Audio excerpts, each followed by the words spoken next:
Congressman LaTourette, thanks for joining us this week. So it's Thursday afternoon, and we've actually just witnessed a change in leadership here. We just got word that the House Republican Conference has elected a new majority leader, and the word is the white smoke came up from the Capitol, and it's Kevin McCarthy from California who defeated Raul Labrador. Talk to us a little bit about what happened, and what does it mean? Well, I think the mystery is because they're not releasing the vote totals. The real question is how many votes did Raul Labrador get? I don't think anybody expected Congressman Labrador to be successful in upending the current majority whip, Kevin McCarthy of California.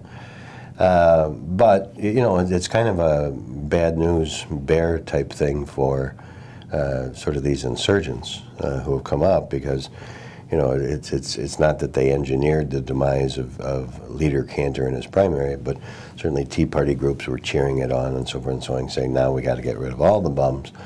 Well, not only did you not get rid of all the bums, you've now elevated, you know, Eric Cantor's number 2 to his spot, and so anybody that would think there's going to be a dramatic shift in policy or a tilt one way or the other in the Republican leadership, I think is going to be sorely disappointed, and in particular on the issue of immigration. Kevin McCarthy's been one of the more vocal Republicans on saying that this is something we need to deal with. It seems a little odd that, you know, the Tea Party, grassroots Tea Party folks, you defeated Eric Cantor, and there was all this talk about now we've got to change leadership, we got to change leadership. We do have a change in leadership, but arguably we have a more centrist majority leader now in Kevin McCarthy than we did in Eric Cantor. Yeah, I think the bigger news from today is going to be the whip race to replace McCarthy, where conservatives have not one but 2 candidates in that fight, and they see that as their opportunity to put their mark on House leadership. The other thing that I believe happened, you have a lot of these conservatives that if this had been a longer campaign season might have thrown their hat into a ring. But given the very short window, I believe they've made the calculus, and there was a piece in one of the papers here today that they're going to, you know, sort of plot and scheme and collect votes between now and when they actually do elect the Speaker, Majority Leader, and whip for the next Congress, and that'll occur sometime about a week and a half after the election in November. Apparently, a group of conservatives tried to get them to push this vote back from today, saying that they hadn't had time to kind of rally the troops for the lesser-known candidates. Do you think that it was a calculated move here by the current leadership to have this vote so quickly, thereby giving somebody like McCarthy a better chance to win out over lesser-known opponents? Oh, absolutely. I mean, so, you know, the timing between when Eric Cantor is out and then he says, I'm leaving on July the 31st, it's 9 days. And there's really no way, you know, even though there's only 240-some votes up for grabs, there's no way to jumpstart and overtake a leader. And you got to remember Kevin McCarthy was the whip, and the whip has about 30 members who are deputy whips, and it's their job to go out and whip the vote and find out where all the votes are. And so there's a whole infrastructure that a challenger would have to overcome. And I don't know if it was deliberate or not. Nobody's come out and said, well, this was to give it to McCarthy, but clearly in this instance, you know, advantage McCarthy. I think the interesting thing is going to be, you know, now he's won this ballot. Eric Cantor is still going to be the leader until the end of July. And it's going to be a little bit like having 2 popes. You know, right. It usually doesn't work out, you know. Yeah. Well, and so we got 2 popes now, and now we got 2 majority leaders. So, but you know, congratulations to Congressman McCarthy, but I think he's going to have a tussle on his hand come November. So we're probably not done talking about potential shakeups in leadership. No, I don't think so. I mean, you have this group both within and outside the Republican conference that thinks everybody should go and you should just start over, and certainly McCarthy is one of those.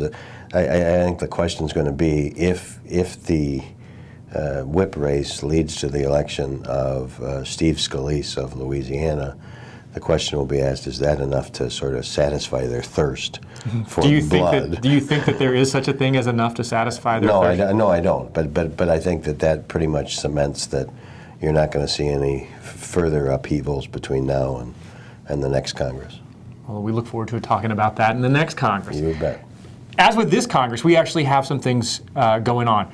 On the transportation front, we've been talking a lot over the last couple of weeks about the Highway Trust Fund and the shortfall in the Highway Trust Fund. Yep. Two developments this week. One, the announcement that we talked about previously, this proposal to end Saturday mail service to pay for a short-term patch. Apparently, Eric Cantor was one of the people who was behind this, and with Cantor's defeat, it sounds like that the votes aren't there to do this anymore. Secondly, we've seen a bipartisan effort in the Senate to actually raise the gas tax to help pay for this. Talk to us a little bit about what's going on now. Well, again, the two proposals, because the trust fund, the Highway Trust Fund, runs out of money in August. The House had a proposal to extend it to May of next year, and they were going to pay for it by ending Saturday mail delivery. Stupid idea, but now the stupid idea is dead. And they still may wind up ending Saturday mail delivery for some other purpose. The president has suggested doing that, but it's not going to be to pay for a very short-term transportation patch. The Senate had been working on a 6-month proposal that would have just taken us past the election, but they never had to pay for it. The news this week was that you had two senators, a Republican and a Democrat, stand up and endorse a 12-cent a gallon tax increase over 2 years, I think, and that's pretty big news. And the question's going to be whether or not the administration and other Republicans and Democrats embrace that, or they just sort of say, well, those guys are nuts, and we're not going to get on board. But my sense is that it's not going to happen before the election, because nobody's going to have their name behind a tax increase, even if it's needed to build infrastructure between now and November. But if this thing gets legs, and I would say it's the first realistic proposal to fix this problem. Now, you can say, I don't like the way they're fixing it, and you can come up with something else, but it really is the first solid proposal that somebody's made, and it took them a lot of courage. And I wanted to talk to you about that. Bob Corker, the Republican who is behind this bipartisan effort, is a Republican from Tennessee. Right. Are you surprised that Senator Corker is, I mean, I know he's always kind of had a more centrist cut to him, but are you surprised that he's kind of been willing to be the first one out there saying, hey, we need to increase the gas tax? I think it shows an amazing amount of leadership on his part, because I don't know when he's going home. The Senate's in session this week, but when he goes home and has to stand in front of a town hall meeting or something, there are some places in Tennessee this isn't going to go over very well. But knowing that, I mean, he knows it better than I do, but knowing that and still putting his name behind it, I think it's an act of courage that you don't often see here in Washington, so I applaud him. Finally, wanted to wrap up with something we've been talking about, and that's the appropriations process. Give us the latest on what's going on there. Well, the Senate this week was supposed to have what's called a minibus, and an omnibus is a huge package. It has many, many bills in it. A minibus is a smaller version of that, and this one was supposed to have 3 appropriations bills in it over in the Senate side. That vote was supposed to take place yesterday, Wednesday, but apparently the minibus got a flat tire, and so it's not going to happen. But while that was going on, you did have action in both the House and the Senate appropriations committees, and today, Thursday, for instance, the Senate Appropriations Committee has sent to the Senate floor the Energy and Water Appropriations Bill, the State and Foreign Operations Appropriations Bill, and the Ledge Branch Bill. You saw on the House side, they moved the State and Foreign Operations Bill out of subcommittee, and it'll be considered probably by the full committee after the July 4th recess. So this notion that we're going to return to regular order and they're actually going to produce 12 appropriations bills, have conferences, and get them to the president's desk, it's moving along. And if anything's going to happen that'll derail that, it's going to be the clock. I mean, there are so few legislative days between now and when this Congress goes home to campaign that I don't know if they can physically get it all done in terms of floor time. But You have to give, the Appropriations Committee, Senator Mikulski in the Senate and Congressman Rogers in the House of Kentucky, pretty good credit for at least giving it the old college try.